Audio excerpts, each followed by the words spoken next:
right, thanks for having me. Everyone awake, caffeinated, refreshed, ready to go. We got a lot of data, so I need you on your A game.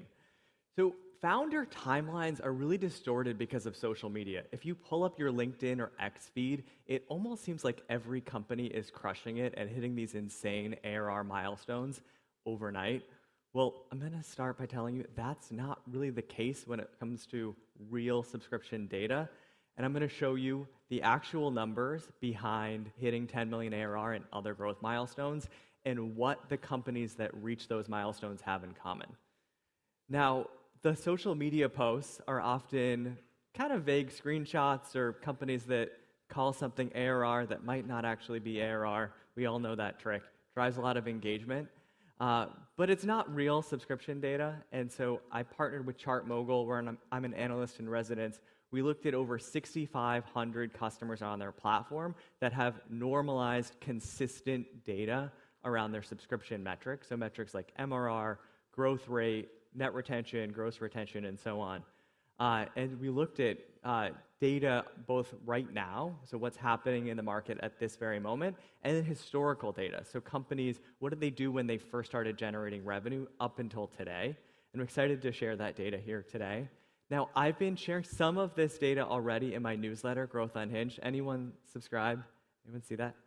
Very cool. But I've also packed in some data that is never before seen. So this audience, you were the first people to get to see it. So I hope you are ready for that. Now, I'll just hit the headline quickly. Despite what you might see, it's really hard to hit milestones like 10 and 20 million ARR. So we looked at companies that actually were around for at least 10 years, and about 49% did end up reaching a million ARR. So there's obviously some survivor bias here, but if you can stick it out long enough, I think 1 million ARR is very doable. But 8.4% reached 10 million ARR, and 3.5% reached 20 million ARR. So it is harder to hit 20 million ARR than it is to get into Harvard. And you can tell your investors that I told you that. It is a really challenging thing to do. And so these companies are definitionally outliers. And I think the other thing that's interesting is that even for the outliers, they didn't become outliers overnight. So we mapped out companies from the time from first revenue until hitting different milestones. And for companies that hit 10 million ARR, very few of them did it in a short period of time. So 0.1% of companies in the data set had hit 10 million ARR within a year of first revenue. It was much more common if companies were going to hit it for it to take 5 to 10 years to reach that milestone. So plan for it to take more time than you think, I think, as the starting point. And even for some of today's most celebrated unicorns that seem to be growing really fast, they didn't actually hit 10 million ARR overnight either. So Clay, which is a kind of darling in the go-to-market space, they were grinding for 6 years before hitting their first million in ARR. It was very challenging for them to find product market fit for their product or to find a way of scaling. Once they did hit a million ARR, they were actually able to accelerate growth significantly. So they 10x'd the year after to 10 million, and they 10x'd again to 100 million ARR. Bolt.new is also known as kind of a darling in the vibe coding space. Before they were known as StackBlitz, and it took them 7 years to claw their way to 700K ARR. Their founder told me that they were running out of cash. Bolt.new was a last-minute pivot. It was kind of a Hail Mary bet for the company. They also didn't have a whole lot of money to spend on social media, so they announced it with a Twitter post that was a video of the product. That went viral, and they ended up reaching 4 million in run rate revenue within 4 weeks of that announcement. And so I just want to say, even companies that seem like they're growing like a weed, growing overnight, many of them were grinding for a while to get there. All right, so now that we have the right expectation set, this is a hard thing to do. That's why we're in the room. That's why I think folks are here to learn and absorb and try to figure out ways to grow your business. So it's a hard thing to do. It takes a while. But what can you do to improve your odds of success? So I'll break this down into 4 data-backed approaches. And the first one is with brand new data. So it is you are what you hunt. I hope there's not too many vegetarians in this room. So Christoph Jans, who's a storied investor from Point Nine Capital, built a really fantastic framework that's, I think, deceptively simple. And so it's that you can kind of think about ways to grow your revenue based on the animal that you're hunting. And so I broke it down into ways to reach your first 10,000 in MRR here as a kind of achievable milestone. And I'm going to poll the room to see where folks are. But the first route is you get 1,000 customers to pay $10 per month, as that's your path to 10K MRR. Who targeted mice? Who was a mouse hunter for their first 10K MRR? I see a few hands, but not that many. So maybe not as common of a strategy as it is within the ChartMogul data, but the ChartMogul data found about 34% of companies fell into this bucket, and we categorize any company that had an average deal size under $30 a month initially within that bucket. So the next is get 100 customers to pay you $100 per month. Who was in this bucket?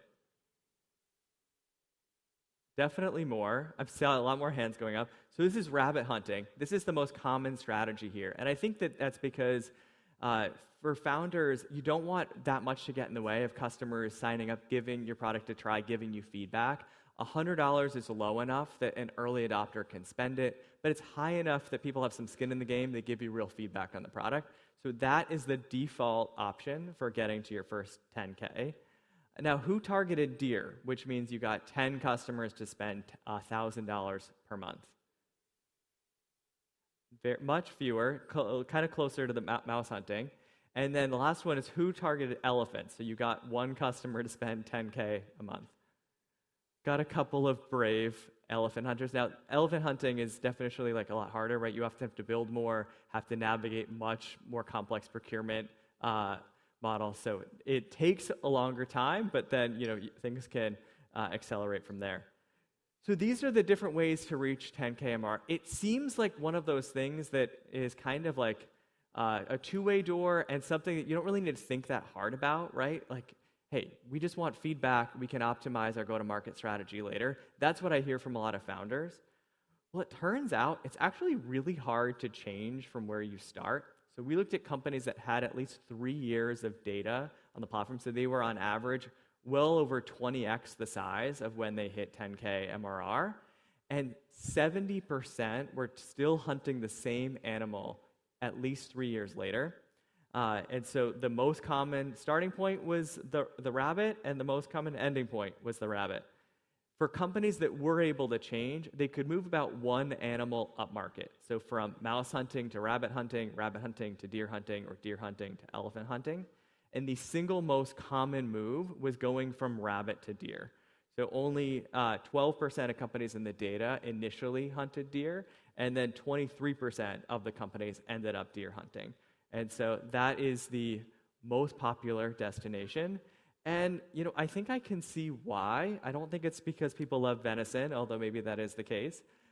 It's that deer are actually kind of the perfect prey for software businesses. Companies that started targeting deer and ended up targeting deer are the single fastest growing companies in the data set. Their average growth rate today is 22%. And so they've been, all of the companies, I should say, were actually starting around the same growth rate, but deer hunters maintain that growth. And I think it's because when you're deer hunting, so deer as a customer base are much less likely to build their own. They prefer to actually buy from best-of-breed software vendors. They're spending enough money. They're actually like implementing the product. They're doing change management in their organization. So you're pretty locked in. This is pretty sticky once your customer buys. But you're not having to go through massive kind of procurement hoops. Like the deal cycles are still relatively quick. You can do it in an inside sales environment, right? So, and then the other thing is you're getting enough money back from the customer that you can spend cash on inside sales and marketing, right? So when you're targeting rabbit or mice, you're often not really able to invest in growing the business. You have to rely on that self-service motion that Wes was talking about, because you can't spend a whole lot of money on acquisition. Deer hunting, you can spend a lot more. All right, so first you are what you hunt. Second is that growth is actually more about endurance than speed. I thought about bringing in more animal metaphors here, but I will spare you from that. but this would be the tortoise versus the hare, putting that out there. So who's heard of a metric called growth endurance? This is a little bit of an under-discussed metric. Okay, I'm not seeing that many hands, but I'm going to guess not a ton. Okay, I see one investor who obviously knows what it means. Investors actually love this metric. So growth endurance is looking at how much of last year's growth do you carry forward to this year. So if you grew 50% last year and 50% this year, you have 100% growth endurance. And that's actually extremely rare. So the natural state of a software business is for growth to decay over time, not maintaining or not accelerating. And so the median growth endurance in the data set was 43%. What this means is that your growth rate actually gets cut by more than half from year after year after year. Now, the top quartile see 80% plus growth endurance. And this is so important to investors because investors are actually underwriting to what they expect the business will look like over the next 5 years, not necessarily what it looks like today. And if they believe that there's growth endurance in this business, that's where they have a lot more conviction about the future returns, not just the current revenue and growth rate of the business. And so it turns out companies that were in this 25 to 49% growth rate bucket, only 1 in 25 of them managed to accelerate growth to 100% plus, right? If you look, the red here means that growth decayed year on year, and green means growth kind of maintained or accelerated. And the green buckets are a lot smaller numbers than the red buckets. So remember, like the natural state of things is decay, and I just want to show you why this matters. So if we take a typical software company growing at 65%, doing 2 million ARR, for that median growth endurance company, 4 years later, they'd be at 3 million ARR. Not bad, but like not on the path to get to 10 million. The revenue growth kind of starts to flatline. So they're working harder and harder just to end up in the same spot. Now, for a company that has 80% growth endurance, they're at 7.2 million ARR after 4 years, and they're actually on that path to hit to 10 million. And if you take away anything from this talk, it's that expect kind of a natural sort of set of entropy to creep into your business, right? It just gets harder to stay in the same spot as a business, and you need to reinvent the company if you want to maintain or even get close to last year's growth rate. No, what we did is we reached out to companies that were showing growth acceleration year on year, and we asked them, hey, what did you do that made you so successful? The single most common thing these companies told us is that they reset go-to-market velocity to increase the pace. And what I think happens on a lot of companies is that you have more stakeholders as you grow. There's just a lot more bureaucracy, red tape. Things start going to, hey, let's plan it. Let's put this in the roadmap. Oh, we'll have an annual plan for marketing. Well, then Cloud Code releases a feature and your annual marketing plan feels like it's outdated almost instantly, but people still hold on to this, right? Hold on to these plans. So being able to reset the pace, move to weekly sprints, even for your go-to-market teams, is a way of actually bringing that energy back into the organization and just accelerating the velocity. Because the faster you move and try things, the faster you collect learnings from the market, and then the faster you can double down on what's working or cut the things that aren't working. So I think first thing is just reset velocity. Moving to a sprint model is a fantastic way of doing that. The second most common thing that came up is shifting from one-off tactics to recurring campaigns. So a lot of go-to-market, it feels like, all right, we're going to do this big product launch, right? So you gear up for the launch, you maybe get on Product Hunt, you do videos, you do a LinkedIn post, you write blog posts, you're rallying the team around it, and then maybe you have a great day, maybe that even carries over for the week, but then the next month you're figuring out, hey, how do we refill this pipeline that we had from last month, right? A lot of people focus on tactics in go-to-market, and recurring campaigns are just so much more valuable. And so what this could mean, for example, is what is the kind of key thing that you're launching from a product perspective? Well, okay, that's now a theme. And we're gonna talk about that theme before we launch the product, and maybe start with a webinar.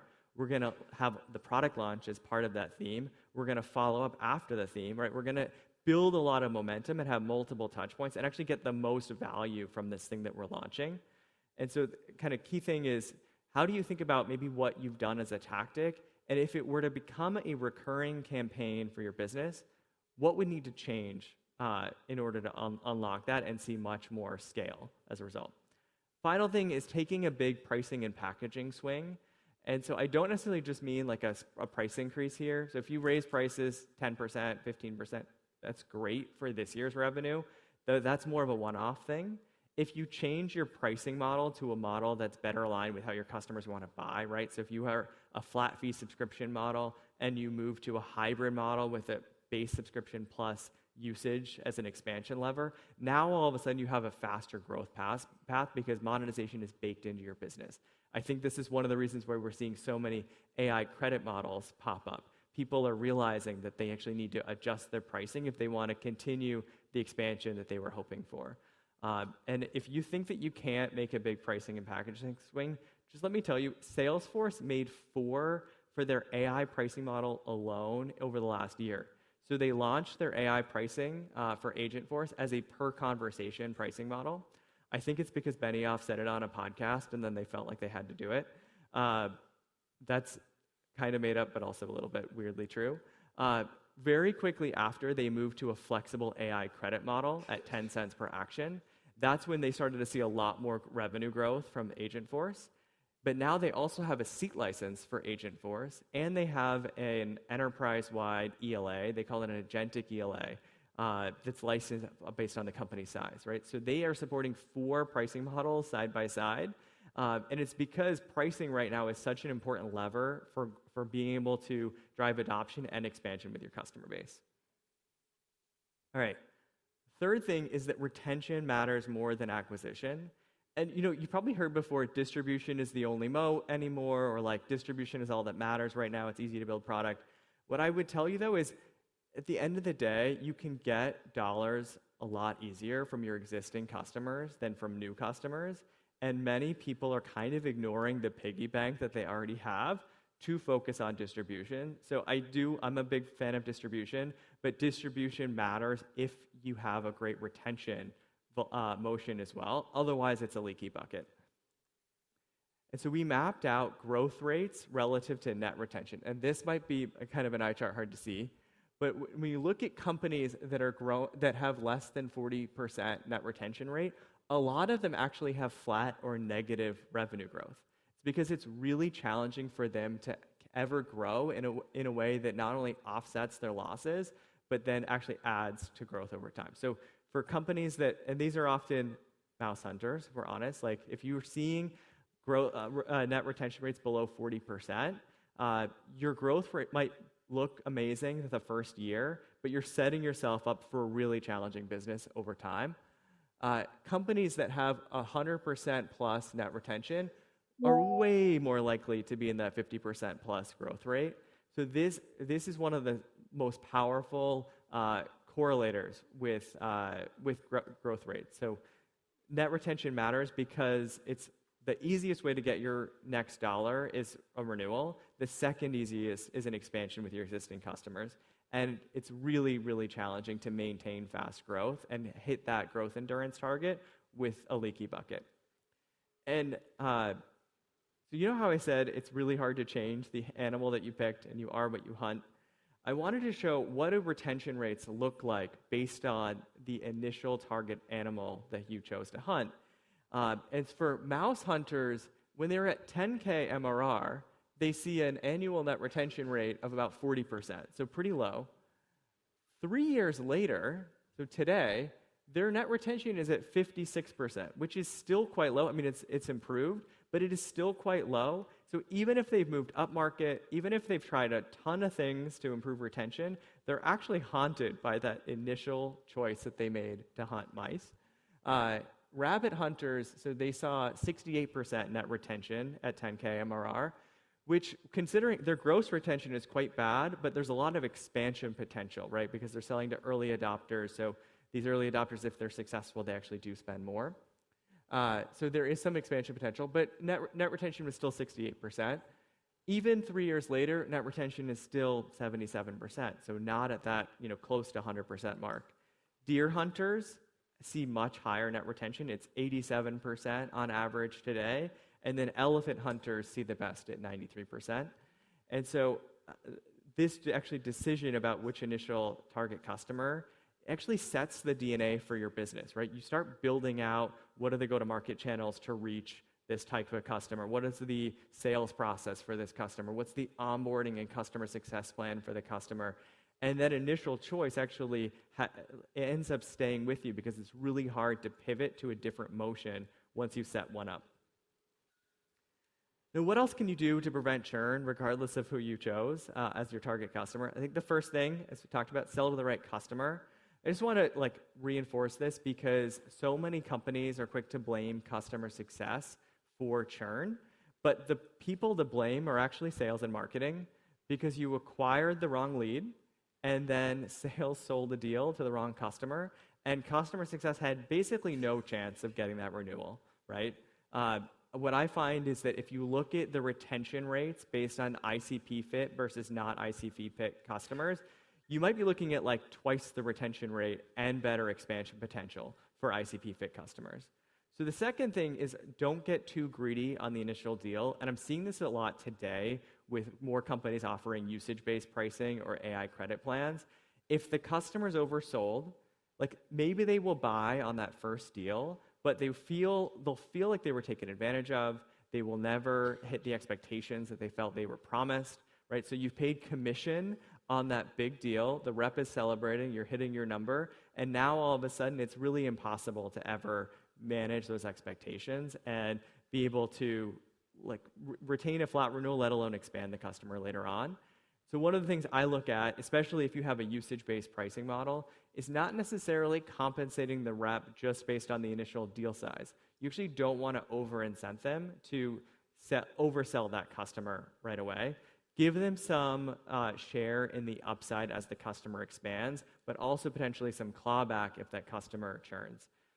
The third is moving from monthly to annual plans. Now, ChartMogul data shows that NRR is about 10 to 20 percentage points higher on annual plan customers compared to monthly plans.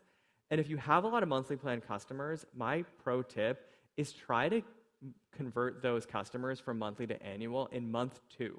So a lot of companies want to wait, right? Let the customers get set up and, hey, maybe we'll have a campaign, month 6, month 9, whatever it is, to drive that upgrade. Well, it turns out your single best month for upgrades is the second month, and it's because someone went monthly to kind of have an extended trial of the product.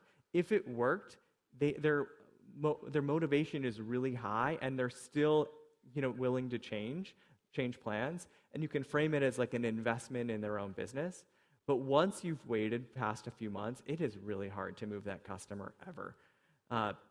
Fourth is market to your existing customers. I think a lot of companies they've really managed to increase feature velocity, especially with AI coding tools. But customers have no idea all of the great things that you've shipped. There's a real mismatch now between where the product is and where customers actually think that it is. And I think a lot of that gap can be solved by just doing a lot more proactive marketing and community building within your existing customer base. And the final thing is nail customer onboarding. So if your customers never got set up the right way in the first place, it's not surprising that they're going to churn. When companies often measure customer health indicators, they'll look at things that are just ahead of renewal. It's was the customer not logging in the last month or two? How many users do they have on the platform? What's their usage, right? So the customer health scores have often been very much lagging indicators to tell you hey, this is a red flag customer that is at high risk of churn. But the reality is there's not a whole lot you can do with that information. Your customers kind of decided to turn off the product already. So your Hail Mary to try to renew them probably won't work. The best way to retain the customer is get them set up the right way initially. And one of the things that I recommend is trying to correlate what are the factors that correspond with stickiness and retention. So things like what integrations do your best customers set up? What are some of the features that are maybe a little bit more complicated, but they have a lot more stickiness? Get customers to set those up first. And then ideally you can use some of Wes's advice around agentic experiences to help with that onboarding. All right, last way to improve your odds is think of conversion as your accelerator, right? So retention's the easiest path to another dollar. But if you can improve your conversion rate, that's more money with the same volume of leads. And I think people often think that there's like this normal conversion out there. We surveyed 200 companies about what's your free to paid conversion rate. And I do apologize for the small font here. But it's really all over the map. The median across the entire data set was 8% free to paid conversion. And there's a lot of companies that are 1-2% conversion. There's actually also a decent number of companies above 20% conversion. So what I'd say is even small improvements can actually add up to a lot of more revenue without necessarily extra cost, because it's just more efficiency with the funnel you already have. And the second is that you can move this number a lot more than you think. And so how can you move it? One approach is just rethinking your trial mechanics. A lot of companies default to just a kind of standard free trial or a freemium motion. When we looked at data around which kinds of companies have the highest conversion rate, 2 actually popped out that are not the normal mechanics. One is a free trial that requires a credit card gate. Now, that is a higher bar for your customers, right? A lot of them are not going to want to sign up for the product if you have to put in a credit card. But the higher bar is actually worth it. From the conversion rate generally offsets that extra sort of step required for the customer. Conversion rates tend to be about 30% for these businesses versus 5% for a free trial that doesn't require a credit card. The other approach is actually going in the complete opposite direction, and that is an ungated sign-up for a freemium plan. So this is where you offer a taste of your product for free that the customer might even be able to experience on the homepage itself. Like, you probably see a lot of these homepages, like at Lovable, you can just start building and you type in your first prompt before you ever give an email address. Well, what happens is that a lot more of your users who land on your website do something of value in the product, and they're only saving their progress and giving you the email once they've seen value. And so what that does is it really opens up the funnel, and it drives kind of that conversion and acquisition. So I encourage you to get creative here, but if you're freemium, maybe consider ungated freemium. If you're free trial, maybe consider going the opposite direction with a credit card gate. And in terms of examples here, I spent a lot of time with the company Fixer. They're a London-based company in the AI productivity space. They actually grew from 1 to 30 million ARR last year, and a major driver of doing that is they ran 514 growth experiments. Kind of an insane number, right? But it's this idea of resetting the pace, move very fast, get learnings quickly, be able to roll them out. One of the experiments they ran in February of 2025 was a credit card gated free trial. Conversion rate when they did this jumped from 5% to 35%. Their number of paying customers doubled, right? The expected LTV went through the roof. This actually allowed them to pour a lot more money on acquisition with things like meta ads, because they knew they could recoup it later on with how much money they'd get per trial. The second thing they did in March 25 is they defaulted new signups to the annual plan. So folks could still go monthly, but it just required changing a toggle. And not surprisingly, a lot more customers opted for annual. It more than doubled their share of new trials who started on the annual plan. So that was great from a cash perspective. They could, again, funnel into more acquisition, and great from a retention perspective. And then the third thing is they actually introduced a new tier that was at $50 per month, so much more expensive than their old tier. And they defaulted customers to that plan. Now, customers could, again, go see other plan options, buy the standard plan. But this was a 67% higher price per month. And new trial starts were actually unaffected. And most customers opted for this higher price plan. So you add up these 3 things, doubling the conversion rate, more cash up front and better retention, and then a higher price per trial. Like, this is the foundation that allows for hyper growth. And it really is a compounding system, right? Because it allows them to scale their acquisition so much more efficiently, allows them to invest more in product. All of a sudden, they're able to outperform the competition. And so in terms of what's working to improve conversion, your options are acquisition, attracting more of the right users, a faster time to value, pricing, and smarter human touch points. you have a lot of options. What I would say is like it's hard for me to tell you from the outside like what's the one thing that's going to work for your business. So my advice is if you increase the velocity of experimentation, that's actually the key to improving conversion, not just trying one of these specific approaches. All right. So recapping, your timelines have been broken by social media, right? 10 million ARR is still extremely hard and takes longer than you think. So plan for it to take a longer time, right? This is a marathon, not a sprint, and endurance matters more than speed to get there. So it's not how fast you are at the start of the race, it's how fast you are when you finish the race. And so even if you actually start off not at hypergrowth, so growing kind of moderately today, there's still paths to either maintain growth or accelerate and get you to that 10 million ARR mark. And to do it, pick the right target customer because you are what you hunt. Keep raising the bar for your team and increasing that pace. Spend more time on retention, right? You're probably discounting it right now. And test to learn. So that's all for me. We share this data in my newsletter, Growth Unhinged. And so check that out if you haven't already. And thanks for your time.